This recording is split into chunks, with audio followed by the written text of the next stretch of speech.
Welcome. You are at the CCC. Where there are no outside issues. My name's Anthony. I'm a 7th-year doctoral student in clinical psych, an addict and alcoholic, another bozo on the bus, and I care about you. I'm not doing anything. And I'm LouiLou.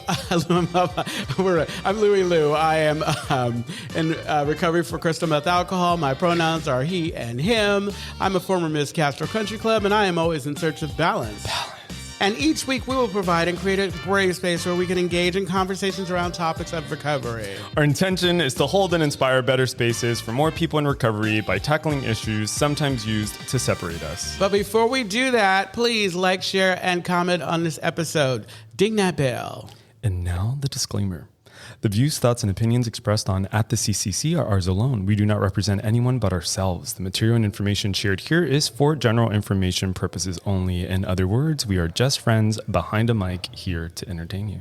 Wiki, wiki, wiki. Wiki, wiki, wiki. Oh. And Bonnie Violet's here. Bonnie Violet, hey. Hi. I was hesitant. I was waiting for Bonnie to. I was Bonnie like, Violet no, I'm the guest. Yeah. I don't know what the hell happened during the introduction. Well, I know. It's like, it was kind of cute from my point fell of view. Fell the apart. audience might not have enjoyed it, but I did.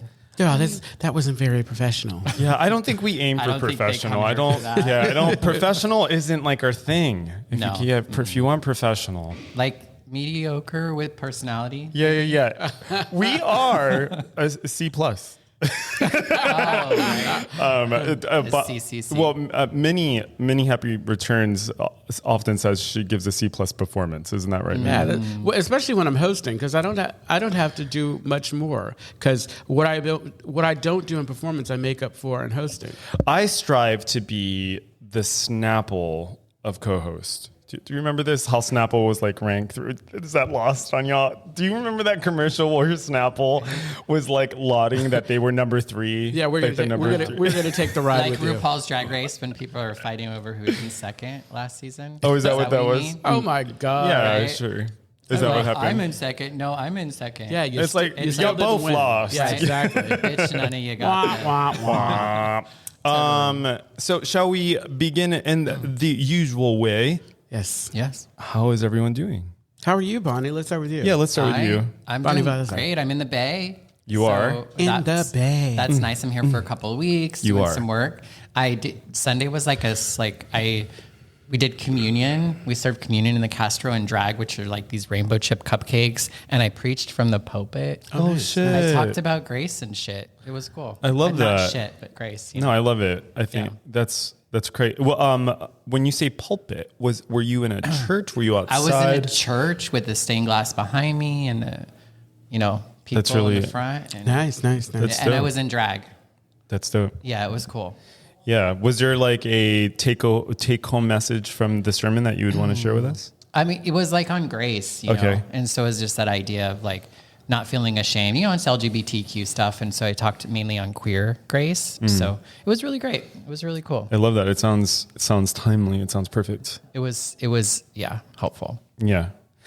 Louis, how about you? How are you? I am good. I'm good. I'm happy the Bonnie Violet's here. Happy Pride Week. Happy Pride Week, yes. You can feel the energy. And even in today, it's like the weather was nice. I always say that the Lord loves the homosexual because the weather usually is pretty good. It's usually perfect. Yes. It's usually perfect. It's like Pride. Raining and snowing before. And by the time you get to Sunday, it's like, yeah.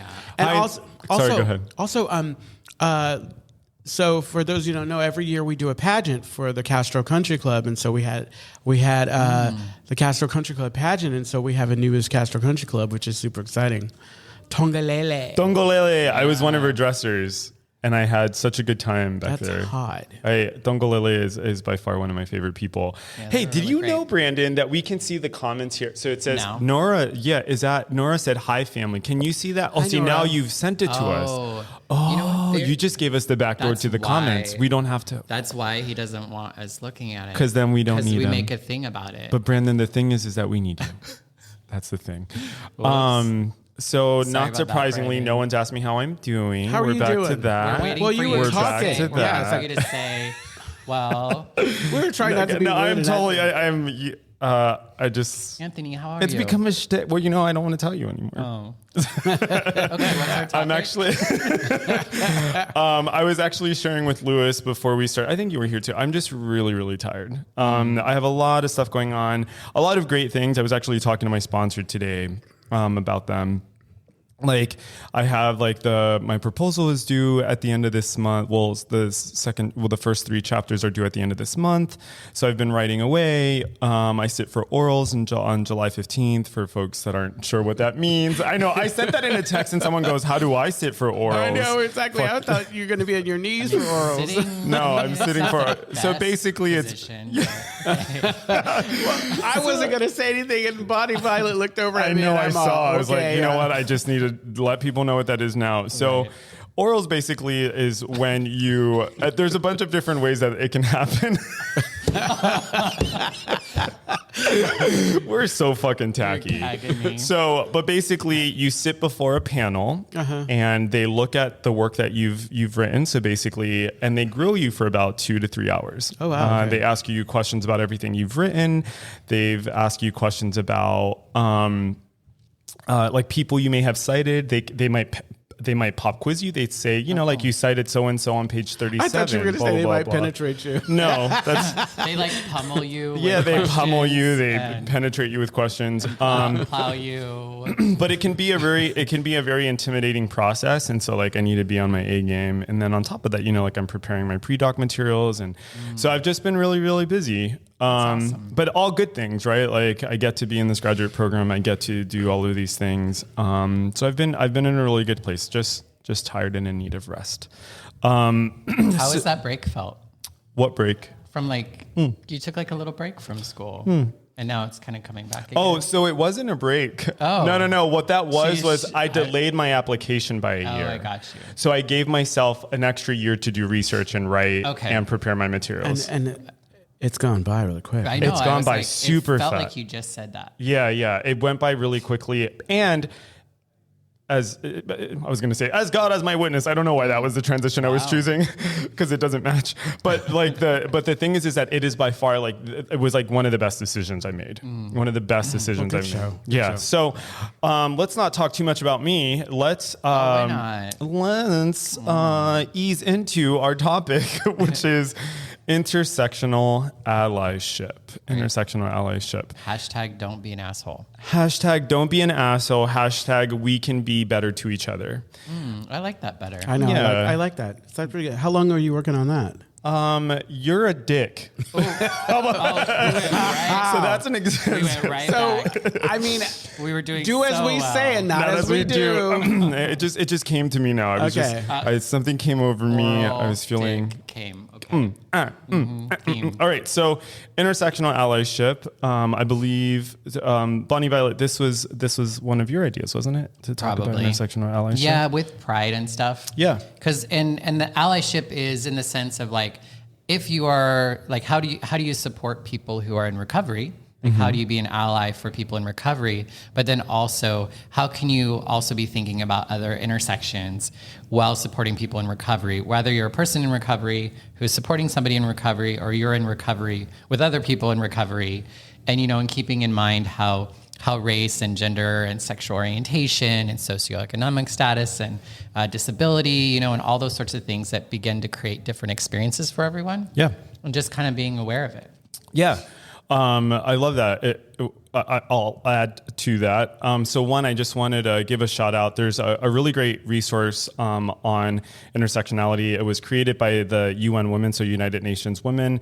It's a toolkit. It's called the Intersectionality Resource Guide and Toolkit. I found that particularly helpful in preparing for today's show. And so for folks who may not be familiar with the idea of intersectionality, it was a term that was coined in 1989 by a woman named Kimberly Crenshaw.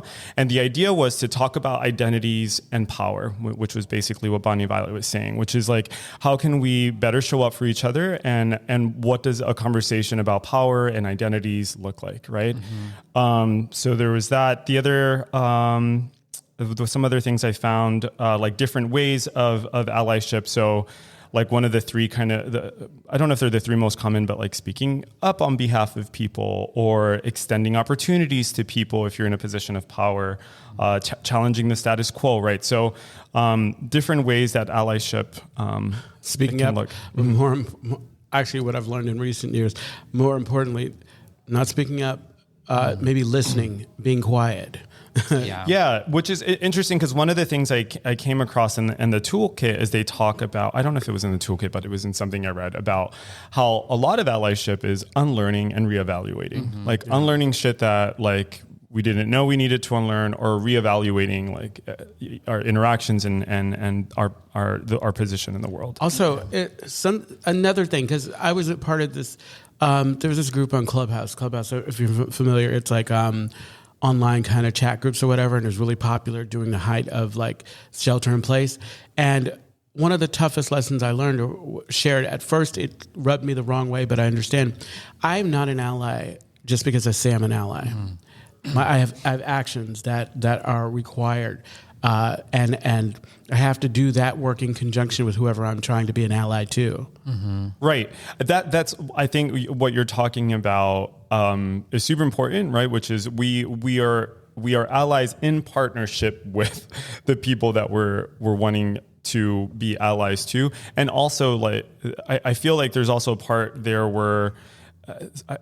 To some degree, I feel like there needs to be an invitation, or there has to be an opening there, because sometimes people don't need you to like speak on their behalf. You know, like there are people within community, for me, for example, who will speak on like racial issues where I'm like, ooh, number one, not only do I not agree with you, but number two, like do not rope me into this. But allyship is relational. It's like, and I think the thing that's important about allyship, there are some like, common characteristics of what allyship might look like. But I think for me, one of the things that I've learned is that when I'm an ally for people, and that's beyond just being friends with people who are different than myself, but when I'm an ally for somebody else, I really have to be mindful of what other people like. Because I've had folks who have wanted me to speak up for them when I didn't. And I had folks tell me, don't speak up for me. I can speak up for myself. And I remember also like whenever there's like a shooting or a killing, or whether it's, in a gay bar or it's a police brutality or any of those sorts of things, and they say, check in on your people, right? On the people who might be impacted by what's happening. And I think that can go both ways. Like for some people it'd be good that they hear from their white friend or from their straight friend. Are you saying I should reach out to my white friends? How do you feel about that white guy shooting up that church? Right? I know. I mean, that's a good ally, right? No, exactly. Before we get too far, I wonder if we can talk a little bit more about what are examples of intersectionality, right? So I love the examples that you gave. So for example, I think an example of intersection, or like my own intersections, for example, might be like I'm a man, I'm Puerto Rican, I'm in recovery. You're gay. I'm gay. I was going to get there. Also, in talking about intersectionality, you get to decide what your identities are. You know what I mean? Not having someone across the table tell you what they are. But But the beautiful thing about intersectionality, or this idea of coming to the forefront and us making it, centering it or whatever, is that you get to kind of address all these areas of you, all these parts of you, because I'm not just a gay man, I'm not just a black man. That's right. There's so many pieces, so many parts to me. But I think I like that you said that you get to say how you are, but I think what also plays in that is how other people perceive you. Oh, absolutely. And I think especially if you're somebody who is experiencing privilege, you are often oblivious to the fact that people are having a different experience for you. So you wouldn't identify as ... Like I knew, like, because I grew up in a trailer house, I thought like, I was poor, I didn't have access to things. And I used to, when I was younger, I'd think like, oh, I know what it's like to be black or brown, which is totally embarrassing that I ever thought that. But I thought one oppression equals another oppression, and they're the same. Right. And it's not about like competition, but it's important to realize that those are two different experiences. Right. Exactly. And so just kind of like distilling down what we said. So basically intersections have to do with all the different identities that a person might have and how those things overlap. Right. And then allyship, and connecting that, allyship is like, given all of those intersections that a person might have or a community might have, how can you be supportive? Right. I just kind of, because it seems kind of like I was thinking about it and I was like, this is actually kind of like complicated. You know what I mean? Like I feel like some of this I don't think I had like clear language for until like I went back and when I was actually like looking at stuff. But yeah, so let's go back to what you were saying. The example of allyship and recovery, right? I think a comment came in. Oh, this is why he doesn't want us to see it because now we're distracted. 100%. Check your privilege cards. Absolutely. Oh, thank you. Does that say Veronica? Veronica. It's so far away, Veronica. Oh. Thank you, Veronica. And maybe, before we move on, let's talk a little bit about what does privilege mean. We often talk about what privilege is, but maybe let's give that some context. Do you have any thoughts? When I think about privilege, or when I'm talking to somebody, when I care enough, like I was talking to my sponsor about this today, and there's some people I'm not having conversation with, and I understand some people, they reach a point of frustration and not willing to educate. But a big part for me is like, if I care, I am going to have a conversation. And I mention this because like when I think of this idea of privilege, I think of privilege as, okay, so I give an example. I'm not trans. I don't have to take into consideration the trans experience. I get to take into consideration. I think anything that I don't have to take into consideration affords me privilege. Yeah. And so it's like, I think that, yeah. Right. And when we're talking about the other part of privilege is that oftentimes when we're talking about privilege, we're talking about things that were not necessarily earned, right? Like you can be born into, say, a white body, right? And so there could be like white privilege. You can be born, your gender performance might be masculine. And so there might be like a cultural capital to like masculinity, right? So there are all of these things that a lot of times privilege is not something that we've earned. Right. And of course, then the opposite side of that is like privilege that like you can earn technically within like the strictest sense of the word, like, oh, like you work and you make certain money. So you have the privilege of using that money however the hell you see fit. I think then that's what a lot of times when people are talking about this idea of privilege, they confuse. Like, I'm poor, so I don't have any privilege. Yeah, no, that's not what we're talking about. Yeah. And I think one of the things... It is, but it's not entirely. Yeah, exactly. And it really just... I think the thing about it, too, is that privilege can change depending upon your environment. 100%. And there might be certain things where, like, your transness might set you apart in one room, but in another room, it's your color, or it's your age, or it's, something else. So it can change depending on where you're at. 100%. And so like everything else, it can be situation specific. It can morph. Yeah.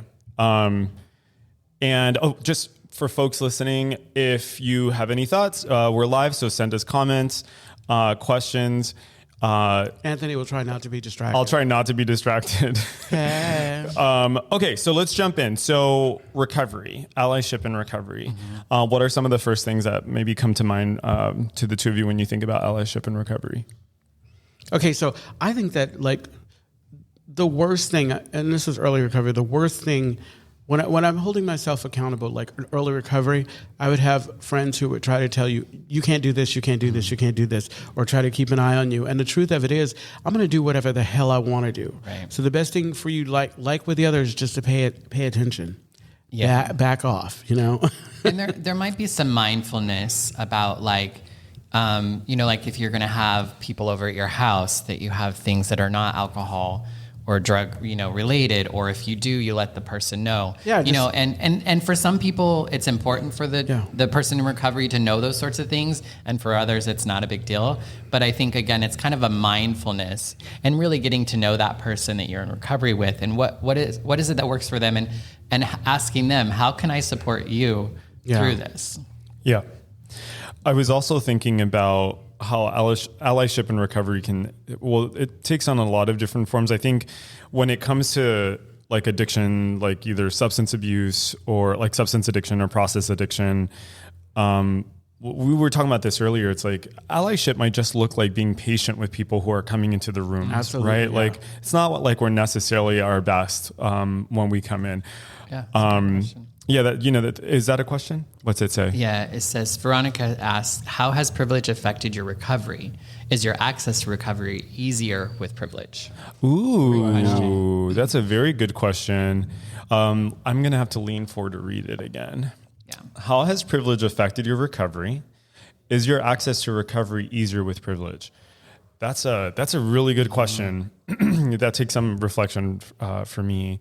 I think, it's sometimes, it takes some reflection. I think the first thing that the first thing that comes to mind is, sometimes I forget that I have certain privileges, right? Like, for example, I know that as a male and I'm walking down the street, I will sometimes see that someone might move if they see me walking, right? Or I might notice that in a room filled with women, I might notice myself be the first person to speak. And this is something I saw in undergrad. Sorry, not in undergrad, in graduate school. And so and so I started to learn actually maybe I could take a step back. Do I think it's, it's hard because I don't know that there's a one-to-one relationship when it comes to recovery. Do I think that there's certain privileges I have that have made recovery easier for me? I'm not sure. Mostly I'm not sure because in recovery, most of the time, at least in early recovery, I felt batshit crazy. And so I'm not sure that being batshit crazy, I was aware of anything that was, kind of making it easier. Well, I think it's kind of what Bonnie Violet was talking about it changes where you are. I've done most of my recovery here in the Castro. And so my gay cis male privilege has shown up in ways. I have so many options as far as meeting goes. The struggle has been a lot of times, and I hear especially here at the country club, there are folks who don't feel and lesbians who don't feel like the space is open or welcoming. It's since changed a lot more. I mean, it's a lot more open, but I feel like it has made it easy. I feel like I belong at every meeting I go to until I finally woke up around the other issues, my blackness and whatever. You know? Sure. Well, and I think when AA or the 12-step programs are working properly, I think they can do a job of kind of leveling the privilege field to some degree. And I only say that maybe more around a socioeconomic status sorts of situations. You don't have to have money to go to these rooms, whereas getting into a rehab or, accessing mental health or having a home during recovery can be privilege points, I guess. And that's only just one way. Yeah. You know what I'm reminded of is when people go over the timer. Oh, yeah. And to me... What's a timer? That drives me crazy. I mean, the fact that there is timers... That drives me crazy. When I got sober, there wasn't timers. Well, in a smaller meeting, I understand not having a timer, but it's I'm all... But in a big meeting, In a big meeting, when you go over, it's that's when I think to myself, you know what? If you need to share more than your allotted time, then I'm going to encourage you to talk to somebody because it's a bigger issue. Right. Yeah. So I was just going to clarify what the timer is. Were you going to do that? No, go ahead. Okay, so folks who may not be familiar with 12-step or the structure of some 12-step meetings. So some 12-step meetings, you have the opportunity to share from the floor.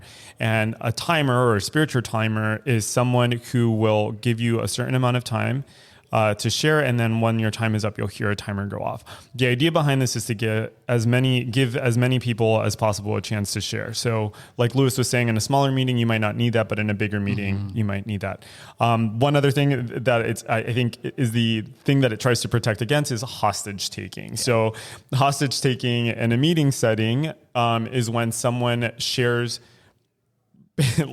for a really, really long time, and yeah, they basically take the meeting. What's interesting, and this is a sidebar, whatever. Yeah. There are some shares that you get so into, right, and you don't, and it doesn't matter that they go over just because of whatever is going on. So but not in all meetings you have a privilege of even say needing a timer or having a timer. So I think that's one thing that's really cool about program 2. It's each meeting can kind of adapt to its people in a way that makes sense to them, depending on where they're at. Because I know in Idaho, there wasn't a lot of meetings that there wasn't a need for timers back then.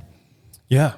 I do like that about recovery in the meetings is that they're fully self-supporting, right? So going back to intersectional allyship, I'm thinking about. In meetings, for example, one of the issues that I've seen come up within the last year or so, or at least people have been talking more about it, has been sexual assault or the issue of consent. And I'm reminded of this one time, for example, I was at a meeting and one of my sponsees was sitting next to someone who has been notorious for touching people and kissing people, etc. And I remember sitting across and I say to this person, leave him alone.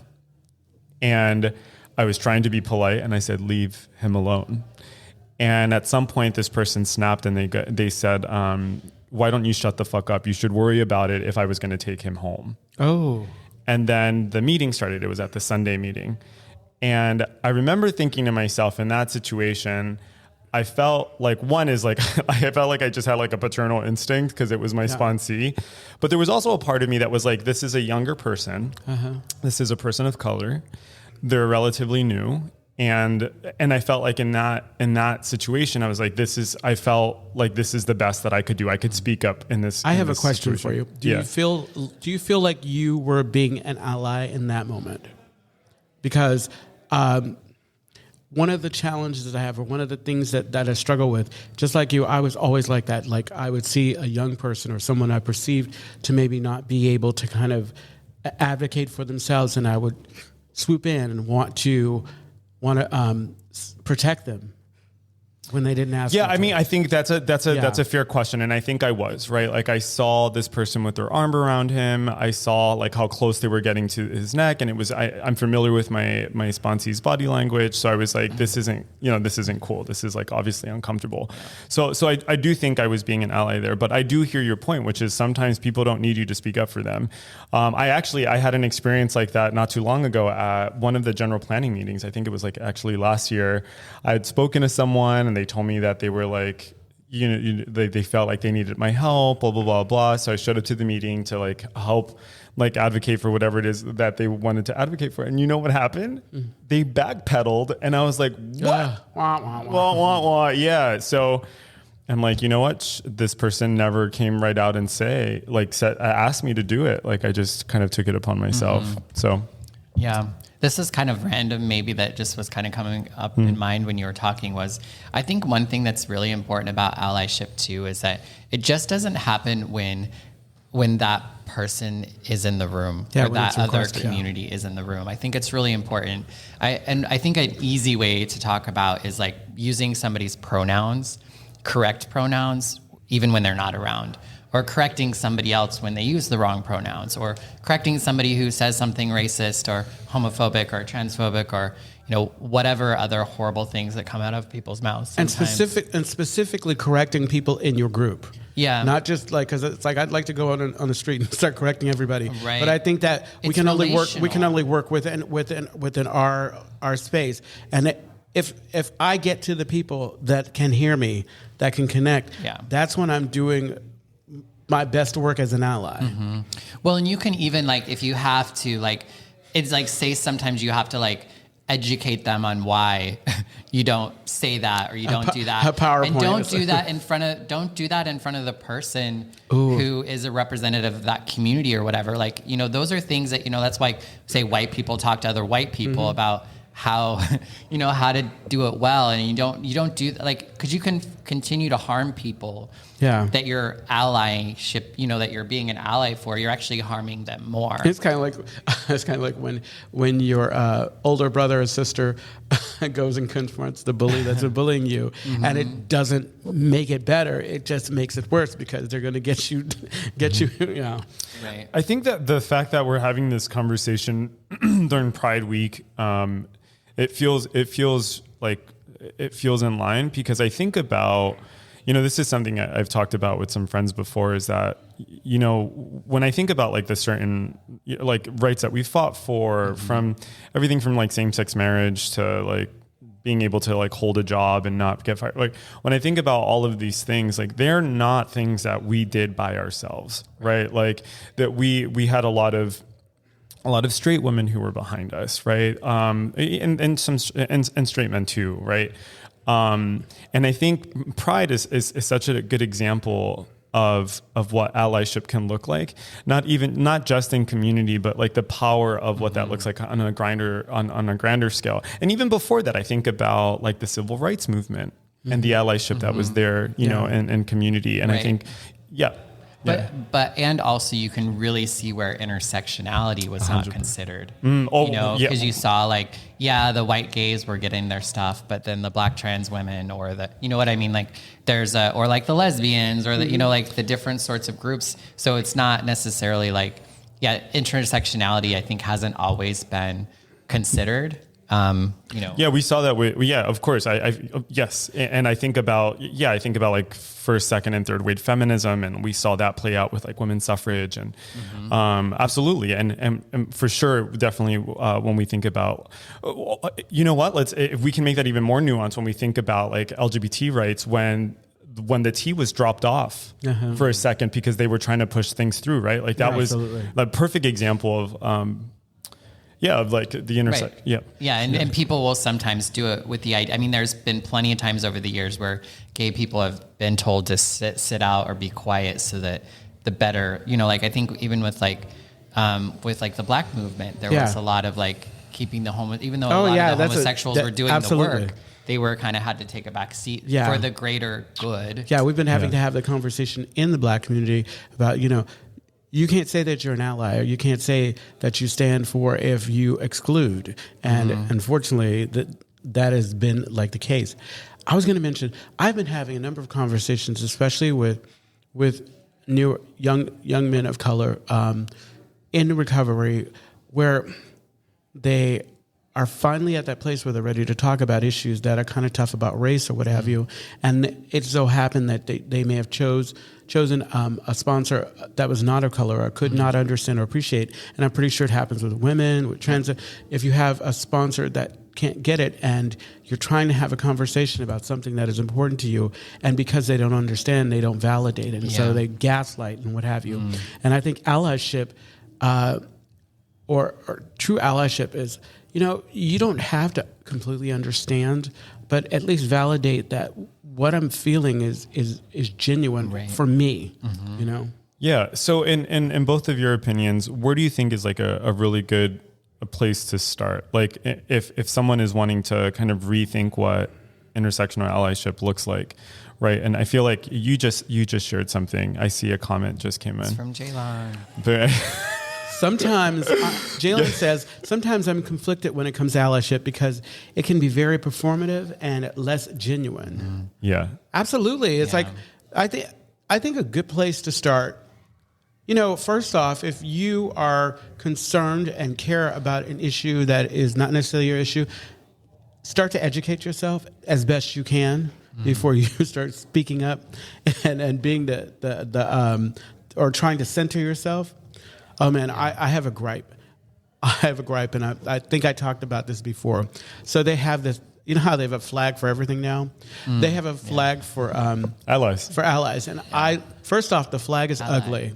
And secondly, what it does is it frustrates me because, and I shared this before, is that if you feel like you are an ally and you need a flag to show that you're an ally, you might be centering yourself into something that you don't need to. And I feel like, if I had said before, if I wanted to support trans rights, I get a trans flag and I fly that trans flag. The same true as for all of the other flags, because there's 1,000 of them. There's so many different flags. Oh my God, there's a lot of flags. Yeah, no, I think that's well said. I think that people are often overwhelmed at the idea of allyship, especially intersectional. I think a lot of people are afraid. A lot of well-minded, well-intended people who really want to be allies who just go about it wrong, and they get overwhelmed by it, and they don't know how to deal with what comes with really being an ally. I think one of the worst things that I see happen is kind of tone policing. As an ally, when people say, well, okay, I hear you, I support you, but you don't have to yell, or you don't have to be so angry about it, or you don't have to it's what are you talking about? You know what I mean? You get to hold that anger, and you get to hold that stuff. And that's part of being an ally. Yeah. And I feel in a similarly, you also don't have to be an ally, right? If, I think one of the things that needs to be acknowledged is that allyship can be difficult and often is difficult, right? It's one of the words I heard to describe, it might have been in that toolkit, was like, it's an arduous process, right? Like you're literally having to consider what you're saying, right. What you're doing, how you're showing up. And of course it doesn't have to be all the time, but what I'm getting at is that it's complex. In my opinion, it's a labor of love when done right. Oh my God, we're already at 10 minutes. Yeah, we are already at 10 minutes. Sometimes in these conversations, I like the concept of cultural humility, because sometimes they'll talk about cultural competence or whatever. But I like the idea of cultural humility, because we can learn about what it's like, say, to be Black or to be a brown or to be gay or trans or whatever, and think like we learned it, and then like label that for that's every trans person's experience, or that's whatever. And so cultural humility can allow everybody to kind of have their own experience without denoting the differences, I guess, as well. Yeah, with the time that we have remaining, I'm wondering if y'all are okay with we're talking about like positive experiences we've had with allyship when folks have been allies to us. In the meantime, it looks like we have a comment. Yes, Veronica says there is a definite paradigm shift going on with older generation when it comes to intersectionality and recovery. It's viewed as an outside issue, but far from it. Not everyone will get it, so I can connect with others in recovery who feel the same way and create an event, meeting, et cetera, that speaks to that experience. Thank you, Veronica. Yes. Yeah, one of to speak directly to your comment, thank you for it, is that in some meetings, something might seem like an outside issue. In another meeting, it won't. One of the things that's really interesting to me about meetings and recovery is that we have all types of people that come together, and sometimes opinions seem spot on, and sometimes opinions they miss the mark, right? But that's coming from a space of privilege. I think if you're saying, "Oh, that's an outside issue," right, absolutely, because you don't want to hear it. It's you're not recognizing that it is an issue for that person. Yeah. Exactly. And actually, Louis, you said this in a couple episodes ago, which is, if something has the ability to impact your recovery, that is not an outside issue. Mm-hmm. Yeah, and I want to qualify. I heard that in a PLC meeting. I heard there's this amazing trans woman get up and share passionately. I was speaking, and so it wasn't mine. It's not original, but I have been wearing it like a badge. If it has the ability to affect my serenity, then I get to work the steps around it. 100%. So examples of times where you felt like you had a really a good or beautiful experience with allyship, like being on the receiving end of it.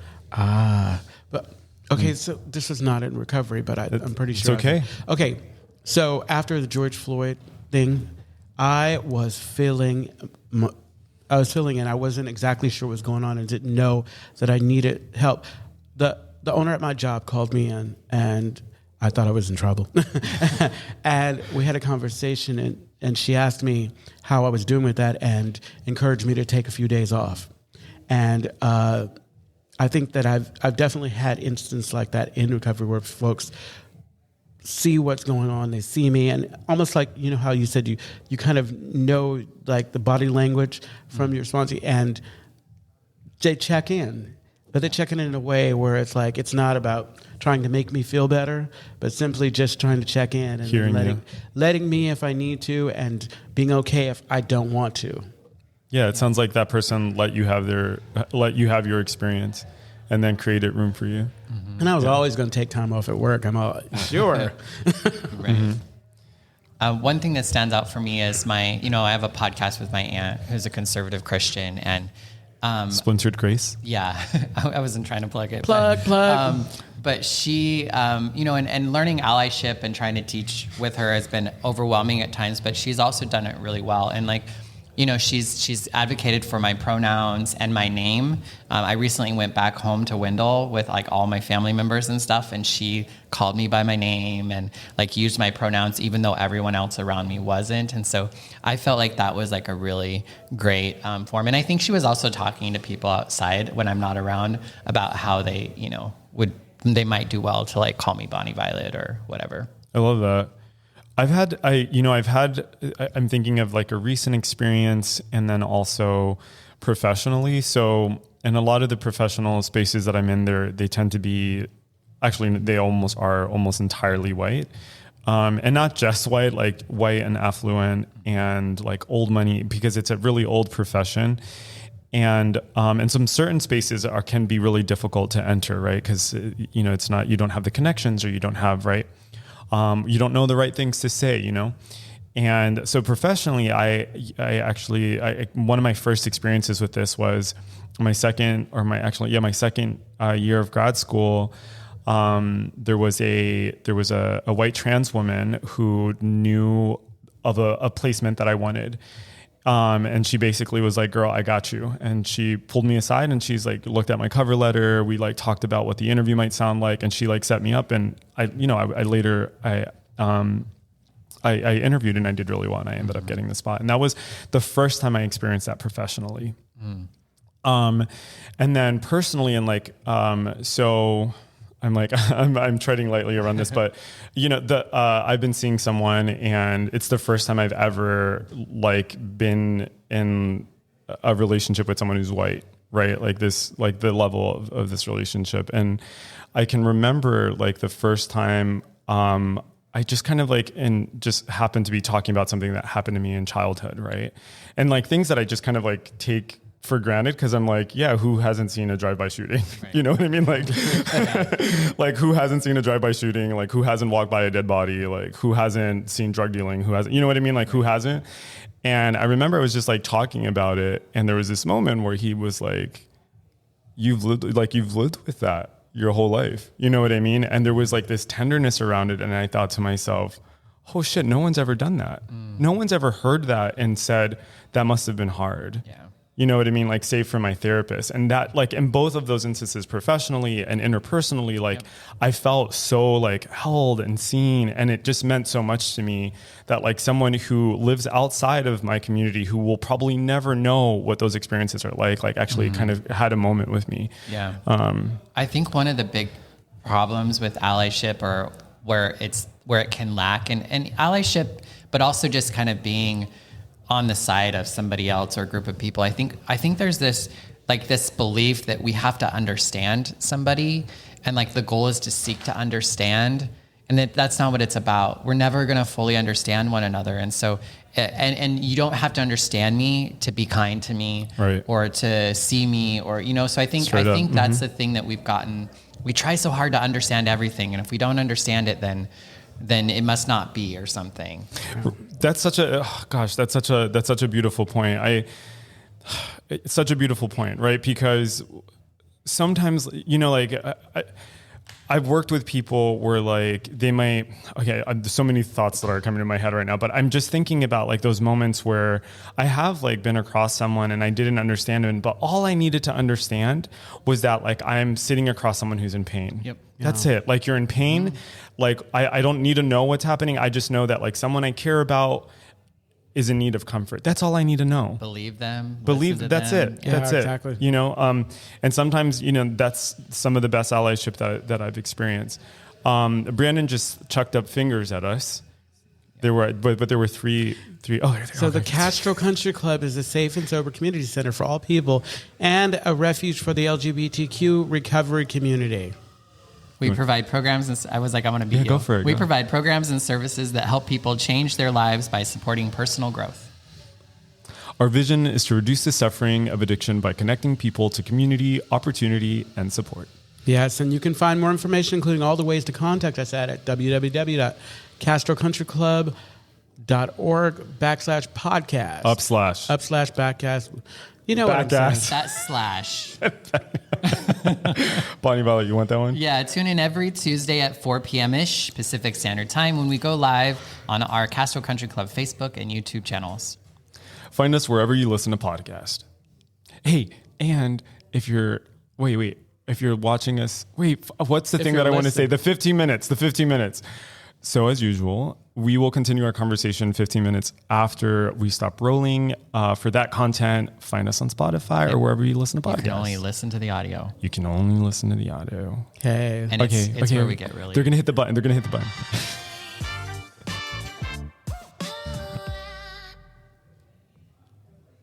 We didn't even say goodbye. We didn't. Brandon said, "Shut the fuck up." Yeah, well, we didn't have to. Well, technically, we didn't have to say goodbye. It's like I'm all. Yeah, they got the note.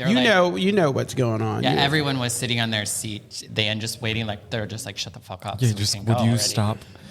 Well, that's how it is towards the end. The it's like audience I'm members were all of doing a it sudden, too. all of a sudden, you guys are on fire towards the end, and I'm all thinking, we have 3 minutes. Let's not continue this. It takes me a while. Yeah. You know what? It takes me a while to It get takes whatever there, it takes. You know, it takes. You can't be rushed.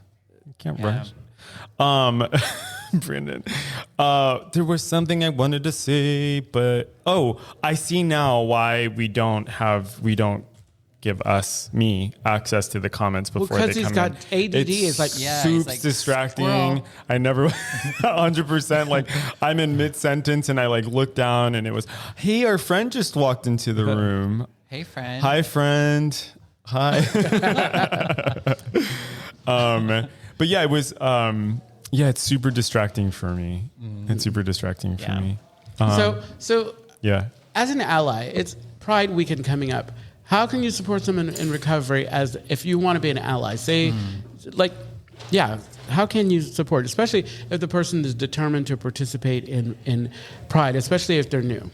Yeah, I mean, I know some of the things that are helpful. Like for me, as somebody who is in recovery, it's helpful for me to go to meetings more, or to go with other sober people, or so. So I think as an ally, maybe I would offer to maybe go to a meeting or say, hey, did you go? I don't know. Like again, it kind of depends on the relationship you have. But I might check in with them. So I'm like, I will go. I will go with you to drink. Steamworks tonight, just because I want you to be safe. Well, or I just mean, be like, sure. I'm not going to use meth tonight. Yeah. With you or whatever. I don't know. Yeah, I think checking in with people is really good.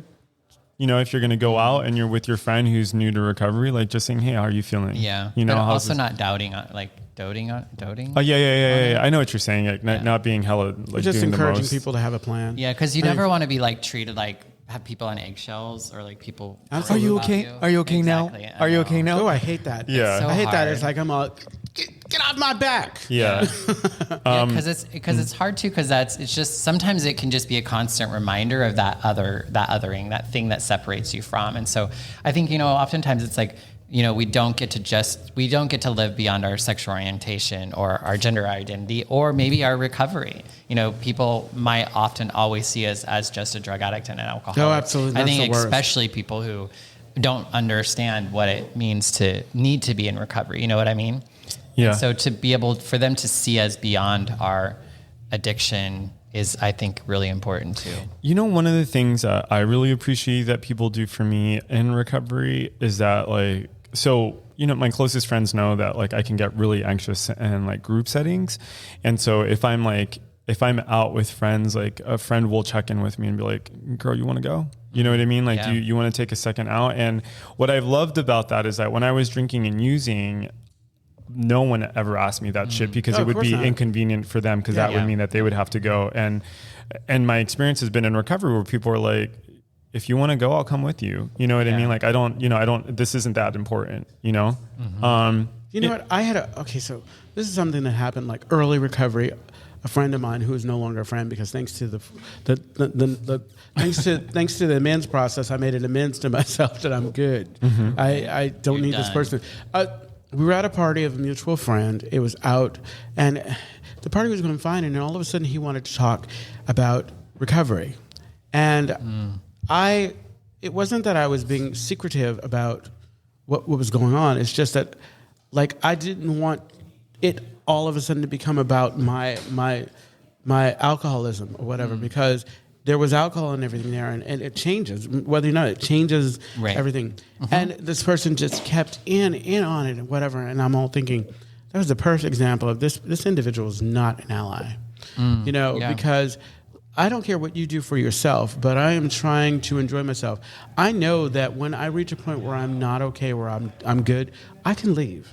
Yeah. I can leave, but just what I suspected, the party became about me and am I okay with there being alcohol there and whatever. And I was like, this is not okay. Yeah. Well, and I think sometimes as like, what about us that are really like receiving the allyship or whatever, because I think oftentimes and this isn't in that particular situation, but we did so much damage to our loved ones and the people around us that they're like over checking in and worrying about us is something that we created in them. And so I think sometimes we have to have a little bit of compassion potentially in some of those situations. It's part of our amends. Our moms or our parents or our whatever worried about us so much for so long, and for us just to expect that they're not going to anymore, is I don't know. I thought you were going to go in a different direction than that. Oh. What I thought you were going to say, and equally as true, is that I also think that we don't have to accept people's allyship. Like, just even if someone's like, even if someone has like the best of intentions, like we can pump the brakes on it. Totally. Sometimes, I've seen this. Yeah. You like, without giving names or anything, the situation, I have this fun shirt that is, black and proud, and it has some of the it has the rainbow kind of on it, and an individual wanted to, I think was feeling warm and fuzzy and wanted to offer support and asked if they could wear the shirt too, and they weren't black. And my attitude is that you can wear whatever you want. You can wear whatever you want to wear. But right. I was at the point where I was probably below sea level with the nonsense, right. And so I just kind of shut down because as I kind of do. And this person went into that series of frustration, white tears, all that stuff. Yeah. Well, yeah. And what was interesting about that is then you like walked away from that situation thinking like, now you feel bad, and like you were like wondering like, well, now do I need to go console this person? Exactly. It's like it's like I got to make them feel better for like the nonsense, and Well, if I had been spiritually right, I probably would have asked him, hey, you think it'd be okay if I could wear an All Lives Matter t-shirt? Right. I don't know that would have landed with him. Well, no. Yeah. But Go ahead, Bonnie. Sometimes I think, again, it's kind of that space of privilege where you haven't really thought about it. So I think it's really easy to step in the shit because you don't realize you're overstepping. And it was unfortunate. Well, what's interesting, and I think the thing that was challenging with this individual is like, I know that underneath all of that, there was a genuine kind of feeling. Well, but you don't have to hold that. Right. Yeah, exactly. Yeah, you don't have to do all that extra work. Totally. They can go home and cry about it and talk to one of their white friends about it or something. Yeah. I don't know. Read a book. Yeah. Google it. Yeah. Gosh. Yeah. That kind of stuff is so, like the interpersonal relationships are just, to me, there's fertile ground for so many things. They could be beautiful developments. They could be hard developments. I don't know that like human relationships are ever like 100% smooth. Yeah, but I think it's great that recovery nowadays, and especially I think queer recovery, is really trying to do the work to be better. Because I've noticed some changes. I remember I went to a conference, a CMA conference in New York a year or so ago, and did a thing on trans inclusion in recovery, and that was very much kind of like there were a lot of white cis gay men and a lot of like, well, I try to be an ally, but like trans people get mad at me because I misgender them or what. I was like, what the fuck? So this year though, right? It's like that's part of the process, unfortunately, but also it was great to go back this year. And that was not the conversation at all. There were a lot more trans people there, for one. And so they were all talking, and all the cis white people were just listening. Yeah. And so it's cool to see that. I think there is some progress being had. Would you say from your point of view that you feel that way or no? I think there has been progress. I'm thinking too about, I don't know if we said this on air or not, but about how sometimes you can have people in community. I'm thinking about one person in particular who's a person of color, and in person of color, like POC spaces, will often say things that are like inflammatory or just kind of like off the mark, in my opinion. And I think about how like that person is getting it wrong, in my opinion. You know what I mean? And they're within community. Mm-hmm. And at the same time, like how important it becomes for me, I think, to like, okay, I just need to be patient, or I need to be compassionate. And not even for them, but for my own sake, right? Like of course I can get angry, but like I also have as a person in recovery, like I have my serenity to protect, and I can't I mean, if I'm going to survive, I can't get angry I can't get angry every single time something. Oh, I know. Yeah. You have to pick well, and and how choose. much of that is like kind of getting into that space of us policing ourselves or censoring ourselves because, say, the white person is in the room or whatever? Do you know what I mean? Like, there's kind of I know an mentality. individual, unfortunately, who, when they start to talk about POC meetings or whatever, it becomes, they brandish it, it's like a weapon. And that's when I have to kind of like, okay, a lot of times, like, I will excuse myself. Who brandishes it? I'm just trying to follow. Oh, yeah. So we're talking about like a person of color who will do this, who will weaponize. Well, I don't know how to describe it, but it takes this perfectly good, healthy thing and transforms it into this like vitriolic, like just super bitter, like just not helpful to anyone involved. And it's frustrating because, like I was talking to my sponsor, it's like you have a 3-minute period to share, and if you're called on, you get to have that 3 minutes, and I get to mind my own business. But the fact that you could almost start World War III in that 3 minutes, number one, it's impressive, and two, it's well, and it's so challenging because it almost feels contrary to some of what we've said too. Oh, my God. With it not being an outside issue, but I understand. But I mean, that's the whole thing is there's so much nuance, right? Yeah. Well, yeah, I'm not saying it's a. My takeaway is not that it's an outside issue. The thing that I'm trying to kind of communicate is that people get it wrong. Sometimes those people are in community, right? Like it isn't always like those are the ones who are right. It's not always like the cis white. Those are the ones who are most male. vocal. Like right. It's not impressive how they're the most vocal. Right. Like I said, it's not always like the white cis straight male. It's not always. You know what I mean? It's it's nuanced, right? Because I think it gets dangerous to believe that there's like only one offender, or there's only one way to get it wrong. I think in the end, one of those a kind of common community agreement that I hear in like social justice spaces is like assume positive intent or like good intent. Yeah. That's so hard to do. Oh, 100%. I learned that with my aunt in particular, and especially if you've been, and this is like, it's different, but I had been harmed through religious trauma, and she's a conservative Christian, and she actually had harmed me.